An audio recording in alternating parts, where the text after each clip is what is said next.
E rogo-vos, irmãos, por nosso Senhor Jesus Cristo e pelo amor do Espírito, que combatais comigo nas vossas orações por mim a Deus. Pode se assentar, em nome de Jesus. Queridos irmãos, nós aqui temos falado muito sobre oração, muitas mensagens têm sido sobre isso, mas nas últimas mensagens a ênfase foi na oração como o meio de termos intimidade mais profunda, mais íntima com Deus. Ou seja, quanto mais eu oro, quanto mais eu me dedico à oração, quanto mais tempo eu passo com Deus, mais intimidade eu tenho com Ele, mais um relacionamento mais profundo eu vou ter com Ele. Só que aqui, irmãos, hoje nós vamos falar sobre o outro aspecto da oração, porque nós oramos para conhecer a Deus, mas há também um acontecimento tremendo quando oramos, que além de termos comunhão com Deus, além de termos intimidade com Deus, quando a igreja ora, Deus age em favor e em resposta ao clamor da igreja.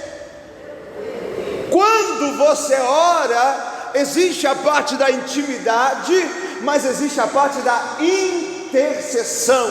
O que é intercessão? É eu ir até Deus em favor de alguma causa, de alguma pessoa, de algum acontecimento, e colocar diante dele para que Deus, conforme a sua vontade, opere. E às vezes estamos, irmãos, nos esquecendo da importância, ou seja, isso é algo imprescindível que todo cristão precisa fazer, e isso é algo eficaz. Quando a igreja faz, Deus opera, Deus realiza. Quando a igreja clama, quando a igreja intercede, amém? E aqui nós vemos o apóstolo Paulo, ele pede à igreja para que combata com ele. Olha que coisa tremenda. Ele está falando da oração como meio da igreja, junto do apóstolo, fazer um combate. Contra quem a igreja está combatendo, irmãos? A nossa luta não é contra carne e nem sangue, não é contra homens. Nossa luta é contra o diabo, é contra os seus anjos, é contra o príncipe deste século, é contra as hostes espirituais da maldade. Mas a nossa luta não é com espada, não é com lança, é em oração. Quando a igreja ora, quando nós nos prostramos diante de Deus, quando colocamos as nossas causas nas mãos daquele que tudo pode, Ele faz, Ele opera, milagres acontecem, maravilhas realiza na terra. E meu irmão, pessoas são alcançadas e afetadas pela sua intercessão. Em toda a Bíblia, desde o Antigo Testamento, vemos a igreja, o povo de Deus envolvido em intercessão. Lá em Gênesis, Deus foi lá falar com Abraão, e Abraão, quando olhou para Sodoma e Gomorra, ouvindo Deus falar o que faria com Sodoma e Gomorra, Abraão começa a interceder: meu pai, se tivesse lá 100, 50, 30, 20, 10 pessoas justas, o Senhor destruiria? Deus falou: não, mas eu iria lá e salvaria. Ou seja, Abraão já começou a interceder, porque ele lembrava que seu sobrinho Ló estava lá. E Deus foi lá com o anjo, com mão forte, arrancou Ló daquela cidade. Nós vemos Deus disposto a destruir Israel no deserto, porque havia murmurado, porque havia ali feito bezerro de ouro, e Moisés clamando: Deus, risca o meu nome do teu livro, mas não destrua esse povo. Vemos em toda a Bíblia homens que intercediam, mas coisas tremendas aconteciam quando eles oravam. Eles não só clamavam e ficavam sem respostas, quando eles elevavam as suas vozes a Deus, meu irmão, Deus agia na terra. Talvez você e eu podemos não perceber, mas Deus é tão maravilhoso, é tão tremendo e extraordinário, que responde às orações do justo. Quem é eu e você? Quem somos nós para que Deus nos responda. De uma perspectiva de estado natural, somos pecadores, não merecemos nada. Mas a graça, ela nos conduz à humildade e a humildemente entendermos que agora que estamos em Cristo Jesus, somos novas criaturas, somos o povo eleito de Deus, fomos comprados pelo sangue de Jesus. E se tem uma coisa que Deus gosta, é uma igreja que entende as causas dele no mundo e ora por essas causas. Quando você ora para Deus salvar alguém, você tem a certeza de uma coisa, que Deus está muito interessado nessa sua intercessão. Quando você chora diante de Deus falando: Deus, aviva a tua obra, muda o meu país, muda a minha família, muda o meu coração. Meu irmão, Deus está interessado nesse tipo de oração, e quando você faz isso, Ele age em seu favor. Ah, irmão Samuel, isso aí é determinismo. Não é determinismo. Hebreus capítulo 11, versículo 6: sem fé é impossível agradar a Deus, porque é necessário que aquele que se aproxima de Deus creia que Ele existe. E conclui o versículo: e que é galardoador dos que o buscam. Deus sempre responde uma igreja que ora em fé e em verdade.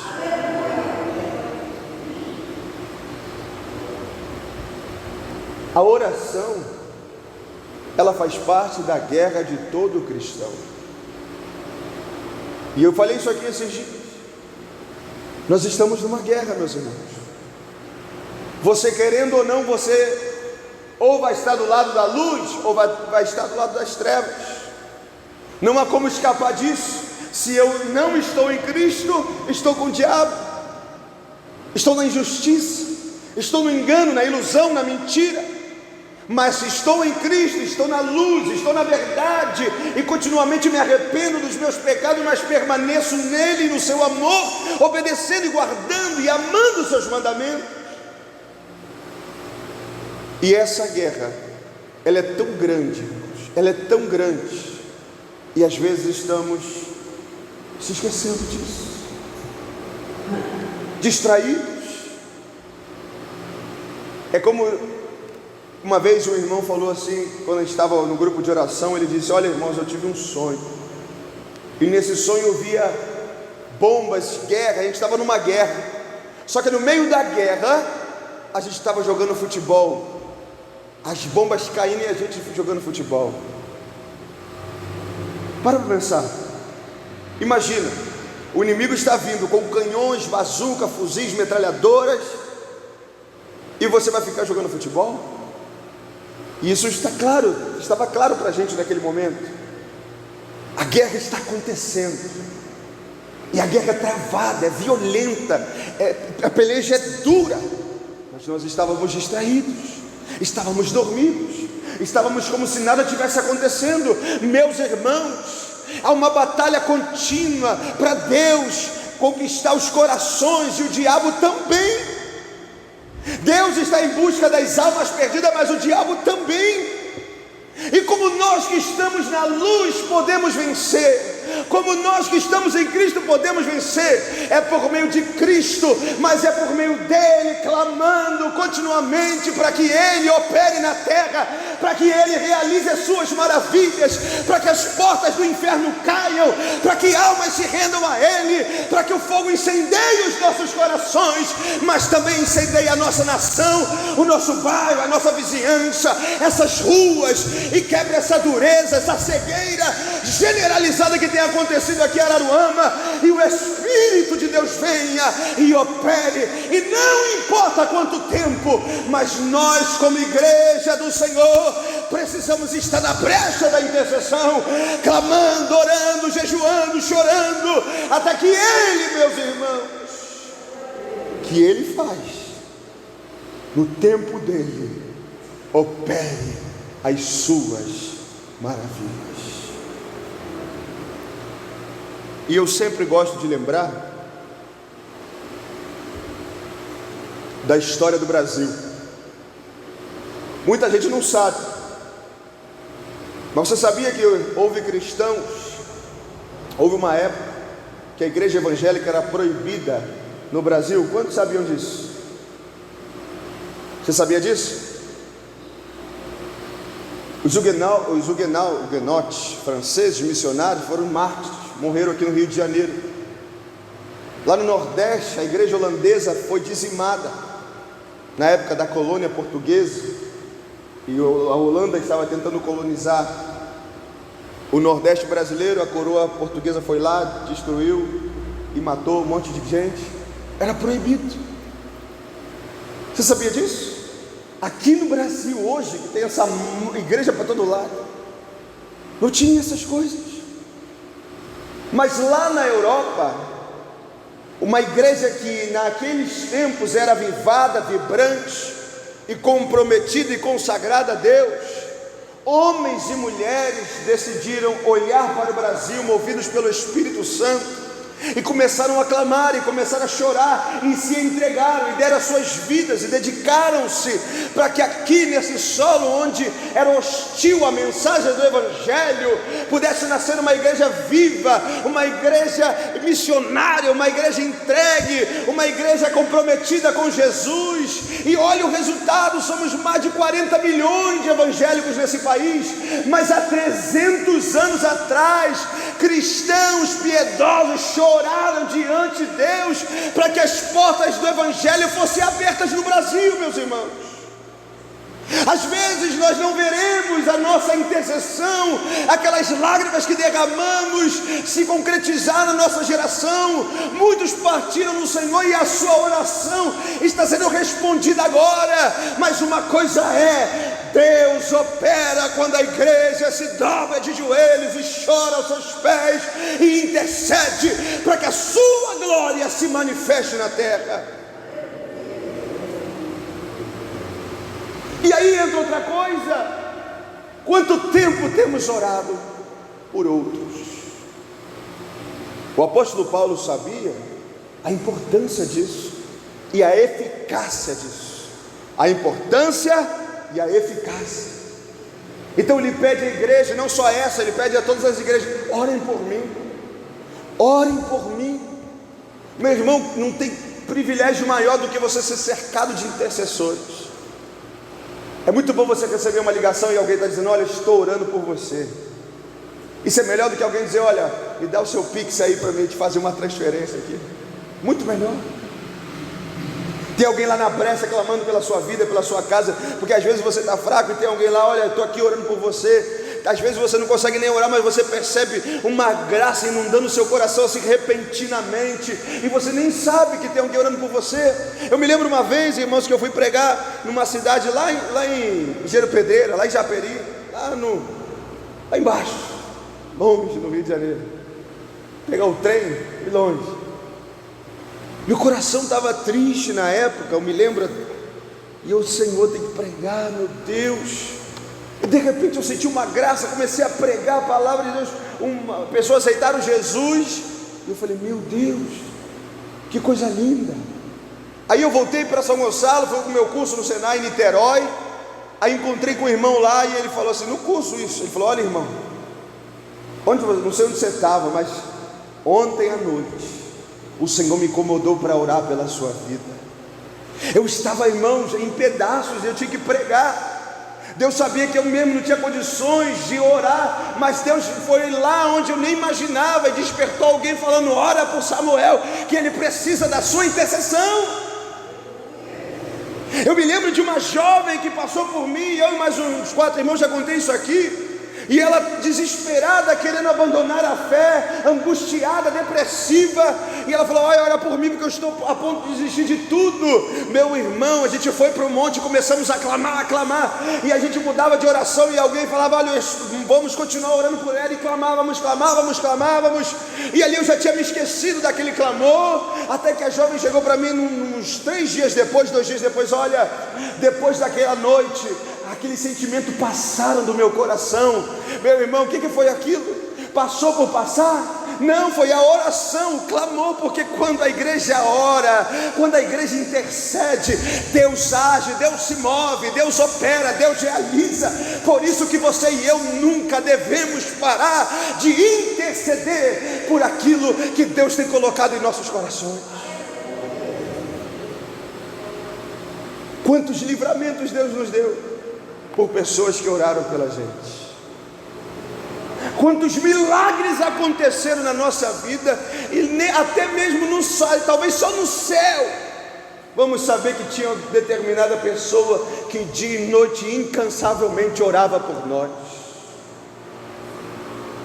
Quantas pessoas nessa trajetória da nossa vida oraram por nós e a gente nem sabe.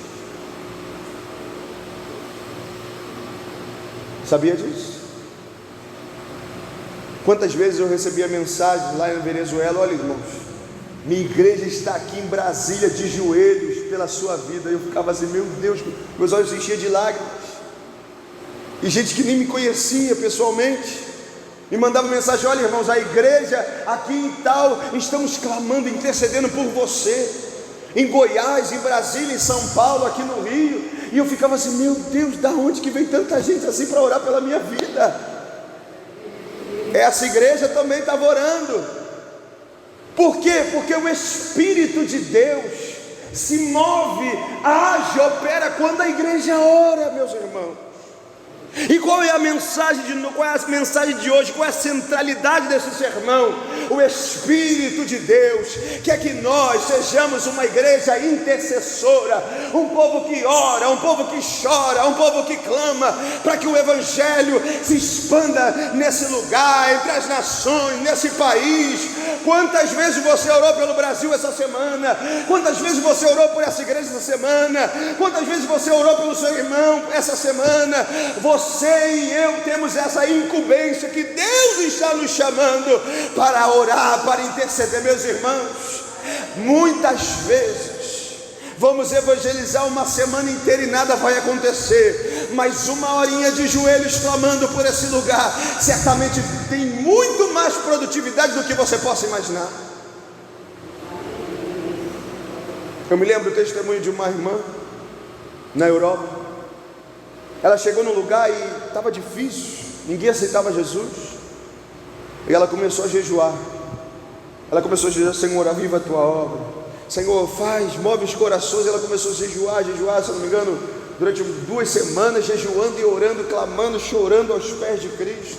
Meu irmão, depois de 2 semanas, se eu não me engano, a glória de Deus veio, os corações, não foi ela que veio até as pessoas começaram a vir para a igreja chorando, querendo Jesus, atraídas pela glória de Deus, atraídas pelo Espírito Santo, atraídas querendo Jesus, querendo ouvir o Evangelho.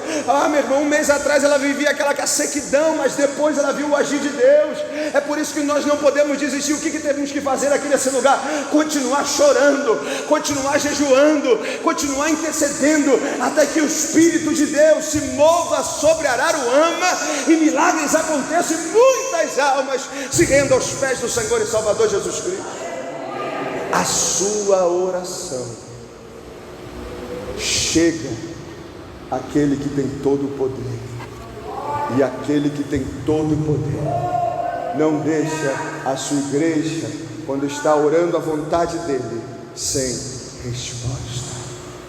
Nunca pare de orar pelas causas do reino de Deus, pelas causas que Cristo coloca sobre você, porque muitas vezes, não sei se já aconteceu isso com você, mas assim como outros já oraram por mim, Deus já também me conduziu a orar por outros. Tem vezes que eu estou em casa, distraído, celular, fazendo alguma coisa, mas de repente vem no meu coração: ora por fulano de tal. Mas só que não só vem a voz para orar, mas Deus começa a incendiar meu coração de tal maneira que eu não consigo fazer outra coisa a não ser interceder por aquela pessoa que Deus está querendo que eu ore, ou por aquela situação. Muitas vezes, irmãos, Deus me acordava e mandava: vai orar por essa pessoa. É assim, irmãos, por quê? Porque quando a igreja intercede, Deus se move. Deus exerce misericórdia, graça, amor, perdão, salvação, libertação, curas, milagres, coisas que minhas palavras não podem descrever, mas Ele faz. Ele faz. Interceda uns pelos outros. Tiago diz, né? Orai uns pelos outros, para que sareis. Se você tem orado muito por você, lembre-se que Deus te chamou e te escolheu como sacerdócio real, para clamar, para interceder. E quando você orar, Deus vai operar coisas poderosas na terra. Você crê nisso? Você crê nisso? Você crê nisso de verdade? Amém? Deus nos chamou para o combate, e a forma principal com que a igreja combate as trevas é aos pés de Cristo, chorando, clamando, intercedendo, porque Ele é galardoador daqueles que o buscam. Amém?